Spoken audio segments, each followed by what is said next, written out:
The Magical Miss Plum, Chapter 3, A Parrot for Your Thoughts. Eric Soderberg had the fastest mouth in Miss Plum's class. You had to be fast when there were 8 people in your family, all talking at once at the dinner table.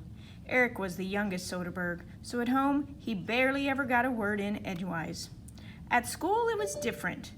Eric talked all the time and was always stepping on other people's lines. That's what Miss Plum called it. She said it meant that Eric was always finishing up other kids' sentences, giving their answers and finishing their jokes. That morning during break, Brad tried to share his new joke. "Where do crocodiles keep their money?" he asked.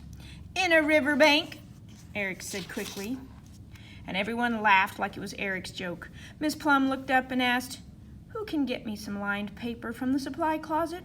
Carlos's hand shot up first, but Miss Plum crooked her finger at Eric.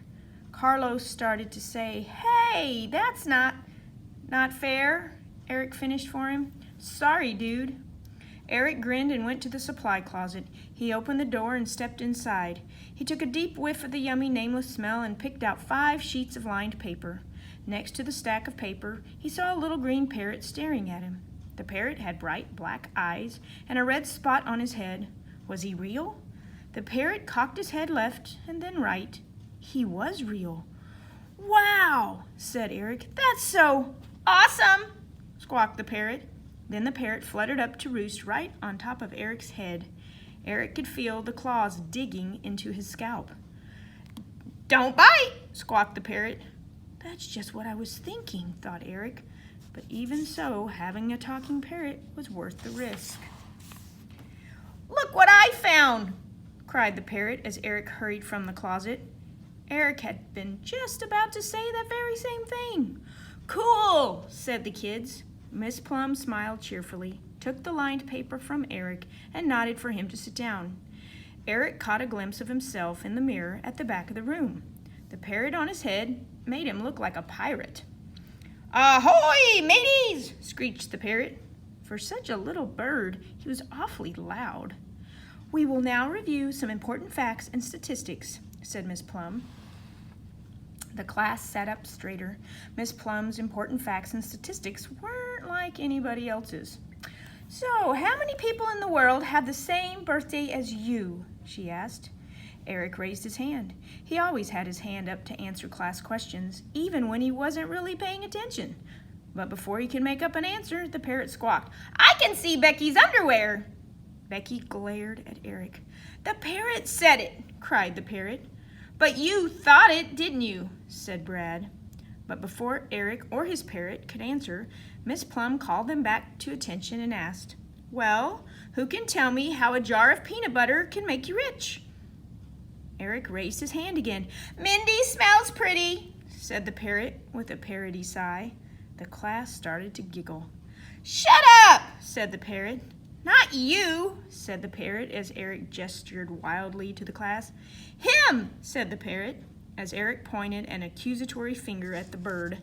Eric tried to make his mind go blank. "I'm thinking nothing," murmured the parrot. "What else is new?" said Brad, and the class cracked up. "That's not funny," cried the parrot. "I tell better jokes than you." "You mean you steal better jokes," said Brad. "Geez, I really have to go to the bathroom," said the parrot. "I wish I hadn't eaten those beans last night." The class roared as Eric reached up and tried to grab his beak. The parrot scrambled out of reach, his claws digging like pins into Eric's scalp. Miss Plum, help me! How do I get rid of him?" the parrot squawked. Miss Plum said, "I'm sure you'll think of something, Eric. You're a smart boy."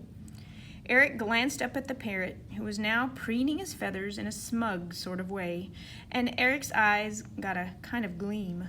The parrot began to murmur softly, dreamily, "Nice birdie, birdie go away, far, far away, back into the closet, okay?"